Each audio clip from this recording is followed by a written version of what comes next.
जय श्री कृष्णा दोस्तों, स्वागत है आपका हमारे YouTube चैनल एस्ट्रोलॉजी में। दोस्तों, आज हम आमले की एकादशी का व्रत महात्म तथा पूजा विधि लेकर आए हैं। दोस्तों, आज आमले की एकादशी जो फाल्गुन मास के शुक्ल पक्ष यानी मार्च में पड़ती है और फाल्गुन माह को प्रकृति की सुंदरता को बिखेर देती है, यानी बसंत खिलने से सभी जीव रोमांचित हो उठते हैं। हिंदू धर्म में पंचांग शास्त्रों के अनुसार फाल्गुन मास की शुक्ल पक्ष की एकादशी तिथि को आमले की एकादशी कहते हैं। आमले की एकादशी पुत्र की सुख शांति के लिए तथा जिनके पुत्र प्राप्त नहीं हो पाते उस पुत्रों की कामना के लिए, सुयोग्य संतान के लिए तथा अच्छी संतान प्राप्ति के लिए भी आमले की एकादशी का व्रत रखा जाता है।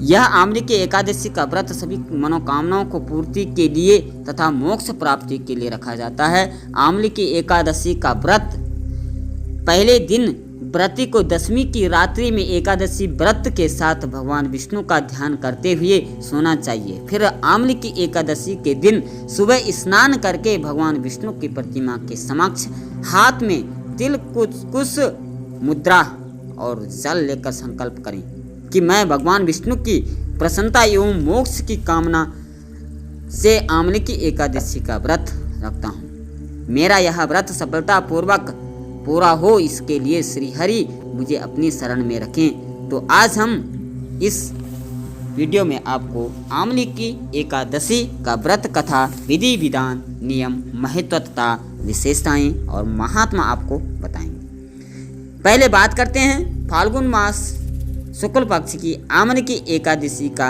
विधि एवं महत्व। महात्मा माधानता बोले, हे ब्राह्मण महाभाग, ये ब्रह्मयोनि, जो आपकी मेरे ऊपर कृपा है तो ऐसा व्रत कहिए जिससे मेरा कल्याण हो। वशिष्ठ जी बोले कि रहस्य और इतिहास सहित व्रतों में उत्तम व्रत मैं कहता हूँ जो संपूर्ण फलों को देने वाला है।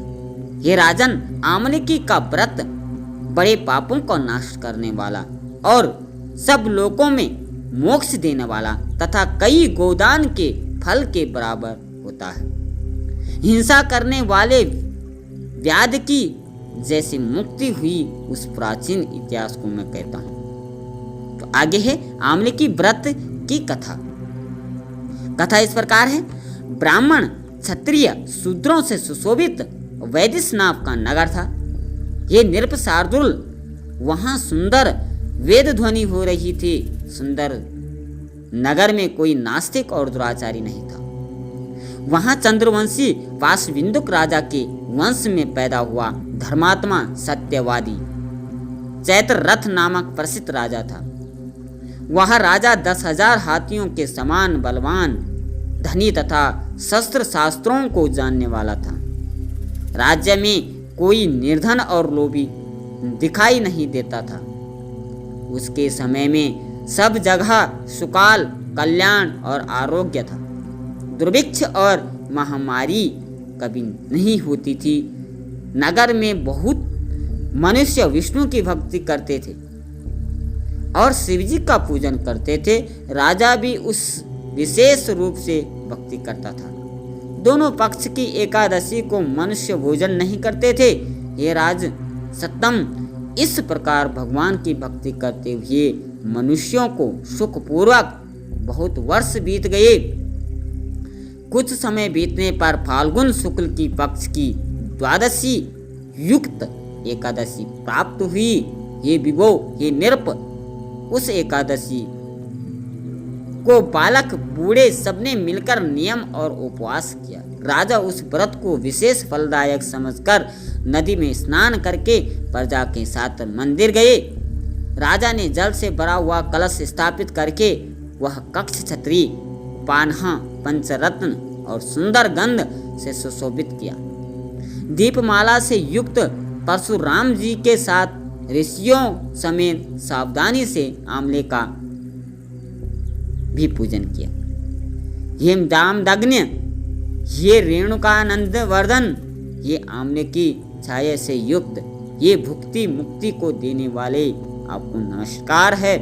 ये धात्री ब्रह्मा से उत्पन्न ये सब पापों को नाश करने वाली आमलकी, तुमको नमस्कार है। मेरे अर्घ्य को ग्रहण करो। ये धात्री, तुम सब ब्रह्मा स्वरूपा हो। रामचंद्र जी ने तुम्हारा पूजन किया है। परिक्रमा करने से सब पापों को दूर करो। इस प्रकार भक्ति से पूजन करके सबने रात्रि में जागरण किया। उसी समय वहां पर एक शिकारी आया। भूख और परिश्रम से युक्त पाप के भार से पीड़ित कुटुंब के लिए जीव हिंसा करने वाला वह शिकारी आमनकी एकादशी जागरण और दीपों से शोभित उस स्थान पर वहां बैठ गया। यह क्या है, ऐसा मन में सोचकर आश्चर्य करने लगा। उसने वहां रखे हुए कलश के ऊपर दामोदर भगवान का दर्शन किया। आमलके का वृक्ष और दीपक जले हुए देखे और पंडितों के मुख से भगवान की कथा सुनी। क्षुब्धित होने पर भी एकादशी का महत्व सुना। विस्मय युक्त होकर रात में जागरण किया।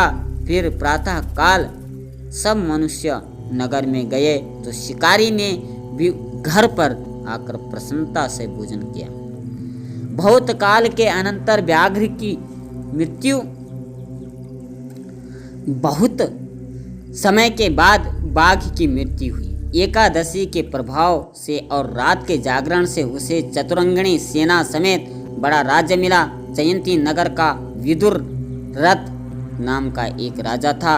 वह धन धान्य और चतुरंगिणी सेना से युक्त था।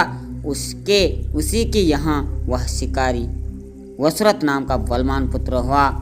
वह निर्भयता से 10,000 ग्रामों का राजा, सूर्य के समान तेजस्वी, चंद्रमा के समान प्रकाशमान, विष्णु के समान पराक्रमी, पृथ्वी के समान क्षमायुक्त, धर्मात्मा, सत्यवादी और विष्णु का भक्त था। ब्रह्मज्ञानी, कर्मशील, प्रज्ञा का पालन करने वाला, दूसरों के घमंड को दूर करने वाला तथा उसने अनेक प्रकार के यज्ञ और दान किए। एक दिन वह शिकारी दैव योग से रास्ता भूल गया था। उस गहरे वन में अकेला राजा क्षुब्ध से क्षुधा से पीड़ित होकर भुजा का सहारा लेकर सो गया। उसी समय पहाड़ी का समूह वहां आ गया। म्लेच्छों का समूह वहां आ गया जहां वह शत्रु को मारने वाला था। वहां आकर शत्रुता का व्यवहार किया। उन म्लेच्छों ने पहले बैर को याद किया करके उस महादानी राजा को घेर लिया। उसको मारना चाहिए, इसीलिए इसी प्रकार कहने लगे क्योंकि उसने हमारे पिता, माता, पुत्र, भांजे, मामा आदि को मार दिया था। हम 10 दिशाओं में मारे फिरते रहे। इतना कहकर वे पास पट्टिस, बाण, खंग और धनुष लेकर राजा को मारने को तैयार हो गए। वे सब शस्त्र गिराते रहे परंतु राजा के शरीर में चोट नहीं आई। उसने शस्त्र कुंठित होने से वे सब बेहोश हो गए। एक कदम भी चलने को भी उनकी शक्ति न रही। इतने ही समय में राजा के शरीर दिव्य सुगंध से युक्त, सुंदर वस्त्र आभूषण से युक्त सर्वांग सुंदरी एक स्त्री पैदा हुई। सुंदर माला धारण की हुई, टेढ़ी भ्रुकुटी वाली, नेत्रों से अग्नि को बरसाती हुई, दूसरी काल रात्रि के समान हाथ में चक्र लिए हुए, क्रोध से भर कर उसने कुकर्मी म्लेच्छों को मार दिया। जब राजा के नींद खुली तब वह इस आश्चर्य को देखा। मरे हुए म्लेच्छों को देखकर राजा को हर्ष हुआ और बोला कि मेरे प्रबल बैरी म्लेच्छों को किसने मारा? इस काम को करने वाला कौन मेरा हितकारी है? इतने ही समय में निष्काम और विस्मित बैठा राजा को देख आकाशवाणी हुई, केशव, भगवान के अतिरिक्त शरणागत की रक्षा करने वाला कौन है?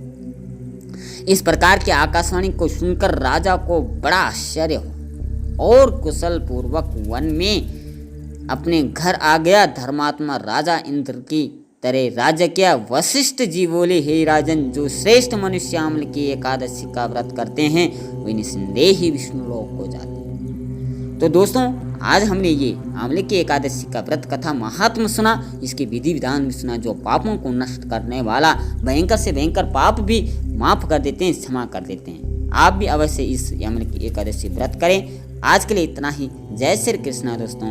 राधे राधे।